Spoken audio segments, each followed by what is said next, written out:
Hello everyone, my name is Arthur. I'm going to present you today our work that's called Detecting Concentric Muscle Failure in Bench Press, a bag of patterns approach using wearable data. Our work is part of VivaBain Hub of Artificial Intelligence for Health and Wellbeing that's sponsored by Samsung at the University of Campinas Unicamp, Brazil. So urbanization has simply changed humanity lifestyle with a lot of benefits, of course. Even though it also has promoted a more sedentary lifestyle, which is linked to comorbidities and diseases. Regular physical activity and sports is an effective way to counteract these problems. Applications for monitoring physical exercise are becoming more popular by the day, as they allow for log and track individual responses, generating more engagement to exercises, leading towards a healthier life. Resistance training it's also being part of this. Resistance training has also been widely studied due to its complexity, which involves multiple training variables such as weight lifted, set and repetition number, weekly frequency, and training load. Resistance training is all the training you do with some load to resist the movement oppositely, just like here in the case, the bench press, which is the barbell, to resist the movement. Concentric muscular failure. CMF, or concentric muscular failure, is a moment during exercise when the lifter cannot lift it properly with not only the weight but with correct technique. CMF indicates the maximum level of muscular fatigue, which is often used as a strategy to monitor training performance, like a training based on reaching muscular concentric failure or reaching near it like 2 repetitions before failing. Even though this is a good metric, reaching failure without supervision can lead to injuries and lesions. Therefore, classifying it, the CMF of a bench press exercise can be useful in training, monitoring, and ensure user safety. As a wrap up, tracking individual performance of gym exercises leads to better performance on a daily basis and adherence. CMF can be used as a training prescription guideline. Our goal is to track the CMF to ensure user safety and promote a more accurate fatigue logging tool.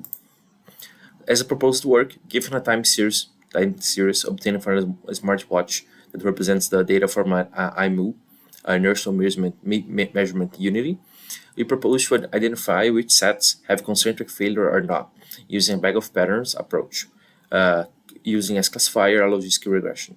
To validate our solution against literature, we tested with KNN with dynamic time warping as a distance metric, which is a distance metric that can be used that's very well used with time series.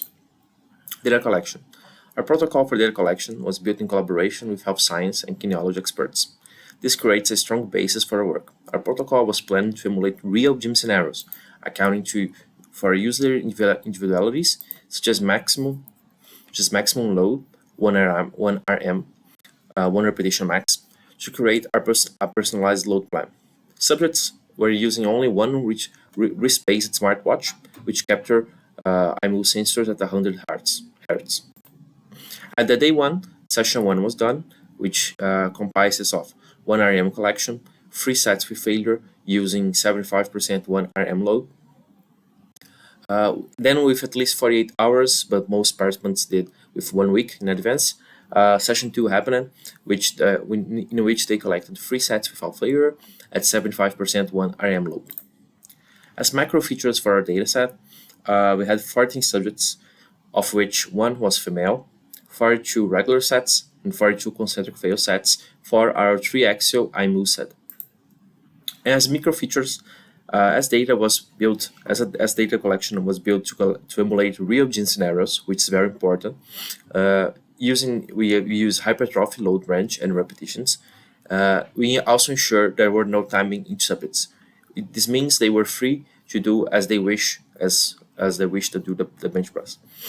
At the end resulted in a multi-length dataset with high inter subject variation. As you can see here, subject 1002 has less than 20 seconds for minimum set and more than 40 for maximum set. Also here at subject 1048, we have here a maximum of 130 seconds, while its minimum was 80 seconds. So there is a very huge intra and inter-subject variation on time duration. This modifies completely our problem, since we are now dealing with irregular shapes and irregular lengths. There come the usage, the best usage of bag of patterns. Bag of patterns is a technique for representing time series through a histogram of local patterns. They are obtained by discretization of time series and a sliding window scheme. Here we can see there's a few mathematical operations that divides the series into slots. Here A, B, C, D in slots, and then a sliding window is done to reach which words pertains to each slot. So here we build a word called C, C, B, B, B, C, B, C, A, and then the frequencies of each word are then computed into this histogram, therefore making a feature vector. Given the nature of our time series, which are multivariate, since we have three axes and 3 channels, resulting in 9 data entries, and a multi-length one, we need a technique to process it into a fixed size feature vector. Bag of patterns is the one we use, since it's able to extract patterns which are transformed into a histogram, which is indeed a fixed size feature vector. Then, to find the best hyperparameters, we propose a grid search over a feasible set of parameters of the bag of patterns transformations. As an overview of our pipeline, we have this time series, the bag of patterns algorithm, and our classification methods. We propose 2 approaches. That's our approach that uses bag of patterns and logistic regression. Also, the KNN plus DTW, that's dynamic time warping, that's used for time series. We also propose to test which combination of sensors brings the best results. If it's only using accelerometer, only using x-axis, only using z-axis, only using y, mixing x, y, and z, mixing x and y, x and z, and so on and so on.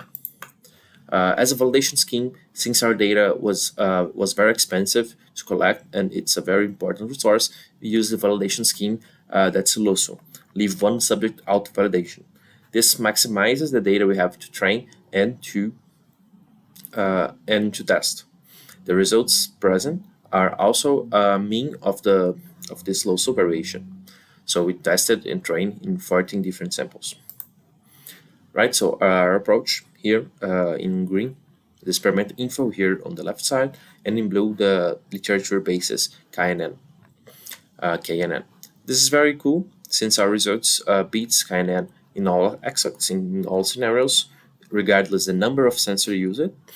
But we also beat ourselves in the sense that we can do better with less information. Here on the first line we have sensors accelerometer for axis X, which generate 88% of accuracy with 12 standard deviation, which beats the usage of max information, that's all sensors in all axes, with its 85. Not only beats it on raw numbers, but also beats with a lesser standard variation. Besides its KNN DTW, we can look here, gets better performance with more data it consumes, which is also interesting because it promotes that KNN DTW needs more data to generalize better. In conclusion, our approach reaches better results than KNN in all scenarios, especially low information ones. Besides it, our scenarios are better since it's faster and uses less memory to run. KNN DTW showed to be very information dependent, which is not necessarily good. BOP can be used as an alternative to predict CMF, which helps adherence to exercises improves user safety. A few limitations of our work are the small amount of data, the low May representation of data. As for our future work, we intend to test on different bench press variations, such as dumbbell ones or inclined bench press, to validate our proposal, and also to expand our dataset with more exercises and more data itself. Thank you, guys.